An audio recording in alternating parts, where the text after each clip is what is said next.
Sexo, poder, religión y política. Estas cuatro palabras forman el título de un libro recientemente publicado en Amazon por el sexólogo José Luis García, que está aquí con nosotros. José Luis, muy buenas tardes. Muy buenas tardes. Estábamos comentando ahora mismo que este título tiene la fuerza de los viejos títulos de la filosofía que nos hablan prácticamente de casi todo en la vida, ¿no? Porque es sexo, poder, religión y política. ¿Es que hay algo más?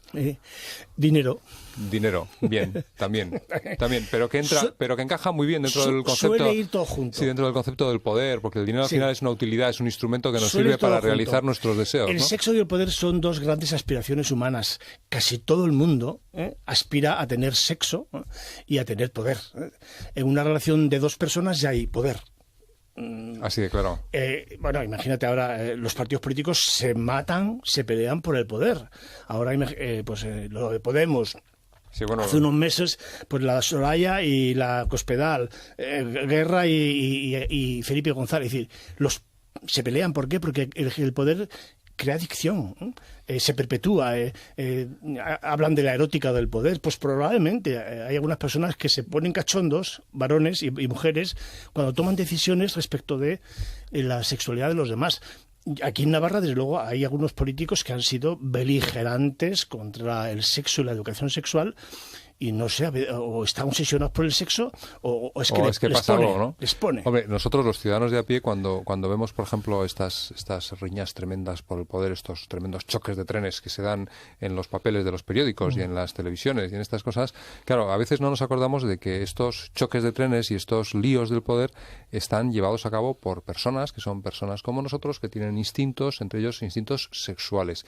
Y seguro que toda esta erótica del poder, de la que hablas precisamente en este libro, Sexo, Poder, Religión y Política, está muy presente en sus vidas, aunque nosotros probablemente solamente vemos, vamos a decir, el ruido de las espadas cuando chocan, ¿no? Hombre, tienen deseos sexuales, no me cabe ninguna duda. Seguro, claro. El hecho de ser de izquierdas o derechas en el sexo no supone nada en la práctica. Otra cosa es lo que dicen de puertas afuera, porque es verdad que suele haber mucha hipocresía en este tema.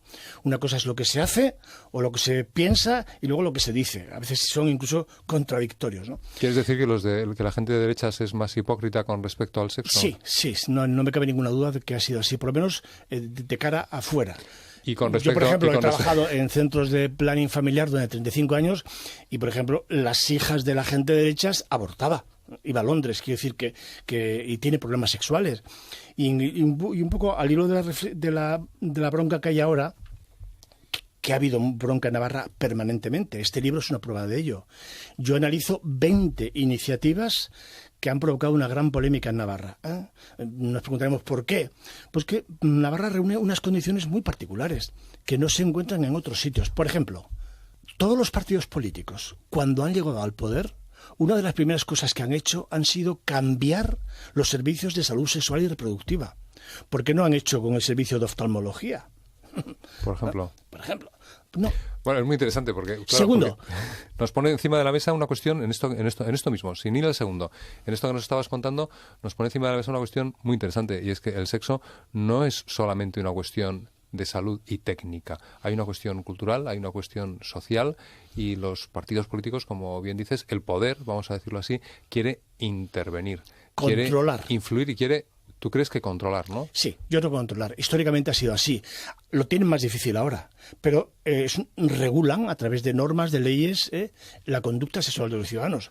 En España está prohibido hablar de anticonceptivos por ley. El aborto está prohibido por ley. Quiero decir que siempre han estado unidos. ¿Y eso por qué? Porque uno se pregunta por qué el poder quiere intervenir tanto en la vida, o sobre todo ha querido...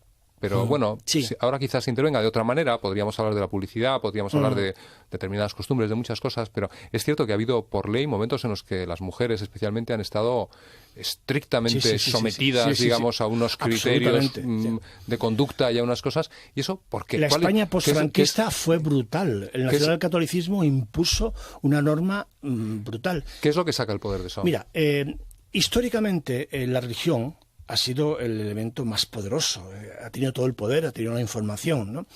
Y ha controlado rigurosamente la sexualidad. Los orígenes son muy antiguos. El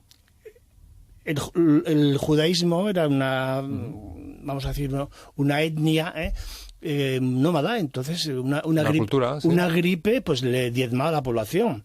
Entonces tuvieron que ser muy rigurosos y impusieron normas estrictas, es decir, no a las relaciones homosexuales, es decir, todo lo que sea fuera de la relación heterosexual dirigida a tener hijos, porque había que producir hijos, señores. Es una cuestión de supervivencia. Eso es.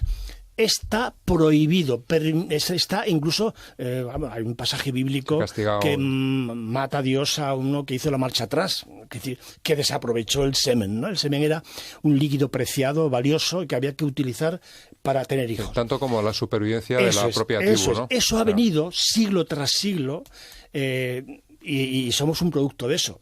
Luego, un segundo aspecto es que la culpa sexual que inocula la religión es un elemento de control de las personas. Una persona culpable es una persona más manejable, más sumisa, porque es un arma de poder ahí importante.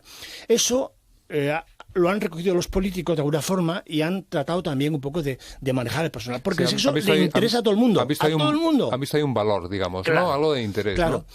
A medida que los seres humanos evolucionamos, las sociedades son más liberales, los políticos tienen menos poder, evidentemente.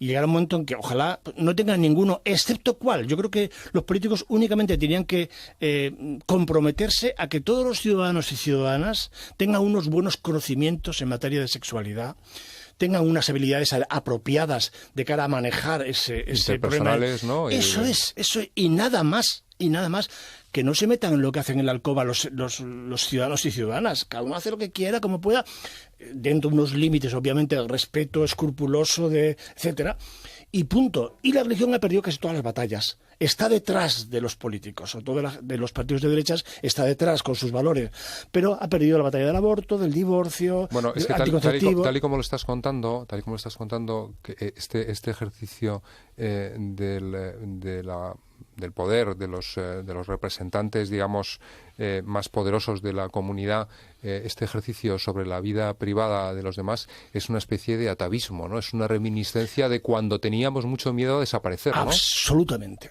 De hecho, yo ahora llevo proponiendo, sobre todo cuando hay unas polémicas que no sirven para nada, que los políticos saquen de los debates la educación sexual, porque es un asunto de salud. Ya sabemos que hay unos antecedentes, una historia, pero que saquen. ¿Por qué?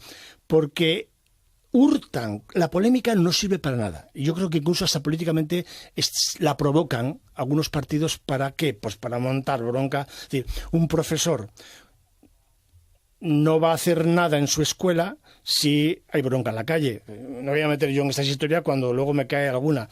Una familia a lo mejor no promueve ciertas iniciativas por temor también a la polémica.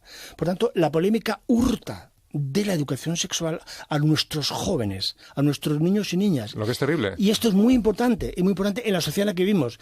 Mira, mi próximo libro, ya estoy trabajando en él, es sobre las consecuencias del porno en nuestros jóvenes. Y estoy preocupadísimo, porque realmente la que se nos viene encima, y no estoy haciendo ningún alarmismo, es muy importante, porque los niños de 10 años empiezan a ver porno de cualquier tipo. Hay millones de películas, millones, gratis, a disposición de cualquiera.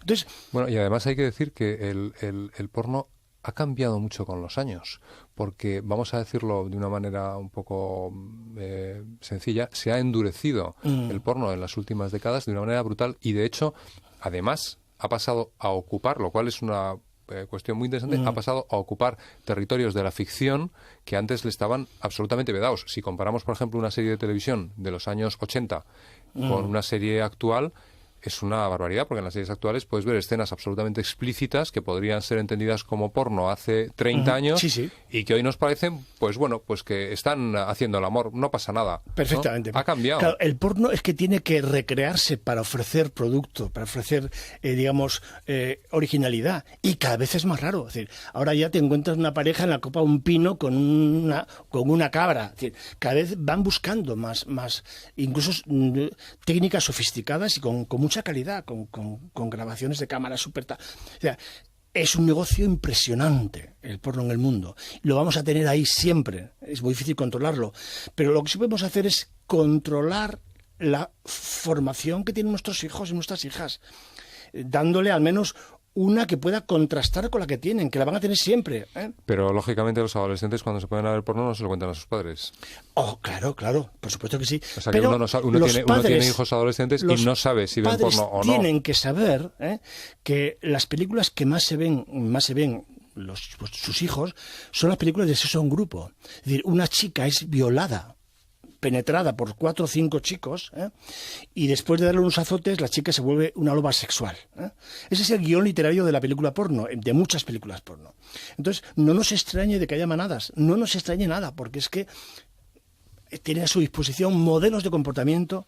Y vamos a ver, si un niño a los 11, 12 años ve películas de esta naturaleza, ¿qué imagen va a tener de la relación sexual? Pues bueno, pues la de un hombre que es un poderoso elemento sexual con un pene de 25 centímetros, siempre en erección. Bueno, esto es muy interesante porque ha habido una polémica que todavía colea en estos meses en Navarra con un programa que el gobierno ha tratado y está sacando adelante de educación sexual para los alumnos de Navarra, precisamente para protegerles, para formarles y para evitar que este tipo de productos, vamos a llamarlos así, puedan interferir en su salud mental y en sus vidas. Es el programa Escolae, que ha sido terriblemente criticado por los partidos de la oposición, por algunos, señaladamente el Partido Popular y también por UPN. ¿Esto cómo tendríamos que verlo? Mira, yo soy una de las personas que más ha trabajado en educación sexual en Navarra desde hace 40 años. Yo hablaba de educación sexual, de la homosexualidad, de la pornografía en los finales de los años 70. Y no solamente hablaba, sino que publicaba. Yo tenía una columna en Egin y luego en Navarra Hoy semanales, ¿no? Por tanto, cualquier iniciativa que trate de satisfacer la necesidad tan brutal que tenemos en Navarra en las escuelas de y los centros sexual, de educación sexual, adelante. Va a contar con mi apoyo. Siempre que se, de alguna forma, justifiquen 2 aspectos. Que sea científica y profesional, y que esté aplicada por profesionales cualificados y con sensibilidad hacia esos temas. Punto. Lo mismo que pediríamos, por ejemplo, de la enseñanza de las matemáticas, de la historia o de las manualidades. Para cualquier otra cosa, ¿vale?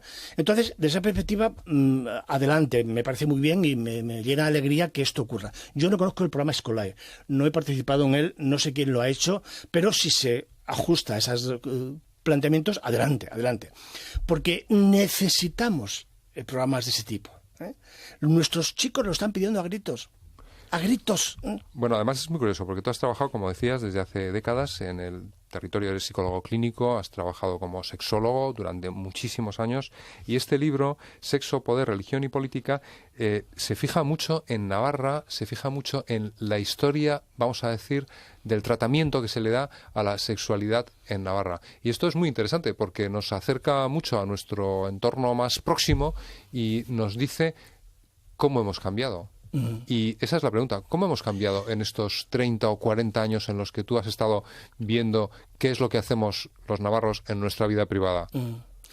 Se han hecho cambios importantes. Hoy día hay anuncios de condones en televisión, incluso de geles eróticos. Hombre, esto en los Antes principios no pasaba, de los 80 ¿no? era impensable. Te quemaban en la Plaza Castillo, ¿vale? O sea que no...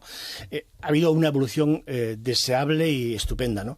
Temas el aborto, por ejemplo, bueno, pues ha provocado en Navarra, dedico un par de capítulos conmoción, conmoción, en fin, ya se puede. Hay algún aspecto que a mí todavía no me gusta, que por ejemplo hay médicos objetores de conciencia en un servicio de oferta de aborto. Eso no se puede mantener, ¿vale? No se puede. Esto hay que cambiarlo, porque la mujer que vaya a ese profesional se va a sentir muy mal. Claro, entonces no le va a resolver el problema. Pero fuera de ese aspecto hemos avanzado mucho. Yo creo que en la educación sexual nos queda todavía mucho camino por recorrer, mucho. Y la polémica de Escolae, bueno, es la 21 polémicas. Yo analizo 20, esta sería la 21. No la incluyo en mi libro porque este libro lo acabé en junio del 2018. Sí, pues justo antes de que empezara todo ese lío. Y en septiembre me enteré por la prensa de que había un programa de educación sexual en Navarra y que había mucha polémica. Entonces, bueno, pues... pero repito, si está aplicado por profesionales cualificados, adelante, no hay ningún problema. Esto están pidiendo a gritos los hijos y las hijas de la gente de izquierdas y la gente de derechas. Porque yo hago una reflexión también a los hombres y mujeres de UPN y del Partido Popular. Ellos tienen hijas, tienen sobrinas, tienen nietas. Y esas niñas, cuando tengan 8 o 10 años, a lo mejor las llaman putas o zorras en el colegio. O, cuando tienen 12 años y se emborrachan, un chico les va a meter mano, seguramente sin desearlo. O se van a ver dejadas en un autobús, en una discoteca, o a la salida de una discoteca van a tener miedo de que las violen. O incluso las van a maltratar, o algún chico le va a subir una foto íntima a Internet. Esto le puede ocurrir a la gente de izquierdas y a la gente de derecha, señores. Y a lo mejor esos chicos, cuando sean mayores, le van a recriminar a sus políticos familiares no haber hecho todo lo que debieran. Y a lo mejor esos políticos de derechas, cuando sean mayores, dicen que ya no puedo hacer porque ya se pasó la... Sí, porque cuando llega uno a una edad ya estamos a tiempo. Yo creo que hay un enconamiento irracional del sexo y la política y hay que sacarlo. Es un tema de salud, señores. Dejen el tema de la salud, porque la sexualidad es una cuestión de salud. Y a los violadores tenemos que decir esto. O sea, te estás perdiendo una cosa maravillosa. Es decir, no hay cosa más bonita que una pareja haciendo el amor de mutuo acuerdo, con consentimiento y deseado. Eso es hermoso. Esto tenemos que decírselo a muchos chicos y muchas chicas desde pequeñitos en la familia y en la escuela. Pues esa es la palabra clave, el amor. Es una palabra que no está en el título: sexo, poder, religión y política, que nos habla de la historia de Navarra, de la relación de Navarra con el sexo, de las polémicas. Se nos ha quedado la 21ª, que es la que tenemos aquí reciente, viva ahora mismo, sobre el programa Escola, un programa de educación sexual que ha sido muy criticado y que es tan necesaria para nuestros adolescentes, tanto para los hijos de la gente de derechas como para los hijos de la gente de izquierdas. Para todos nuestros jóvenes es muy necesario tener el acceso a la educación sexual impartida por profesionales y por sexólogos, sin ideologías, solamente sexo. De eso habla este libro, del sexo, del poder, de la religión y de la política, un título interesantísimo que está disponible en Amazon, que a mucha gente le va a hacer poner la oreja y decir, a ver de qué se habla aquí, porque nos mira a la historia de Navarra y mira cómo hemos abordado, por cierto, la educación sexual en una de las comunidades, en uno de los lugares de España, donde más tempranamente se abordó la educación sexual, precisamente de la mano de José Luis García. José Luis, muchísimas gracias, mucho éxito con este libro y esperamos ya el siguiente, que va a hablar precisamente de los adolescentes y la pornografía. Gracias a vosotros y un placer estar aquí, porque he estado muchas veces entre Navarra y en el libro dedicamos un capítulo a la primera serie de educación sexual que se hizo en Navarra, en España, y se hizo aquí. O sea que, en fin, también en los años 90 fueron maravillosos. Pues ojalá que recuperemos ese espíritu de los 90, donde la educación sexual nos parecía tan necesaria. José Luis, muchísimas gracias. A vosotros. Sexo, poder, religión.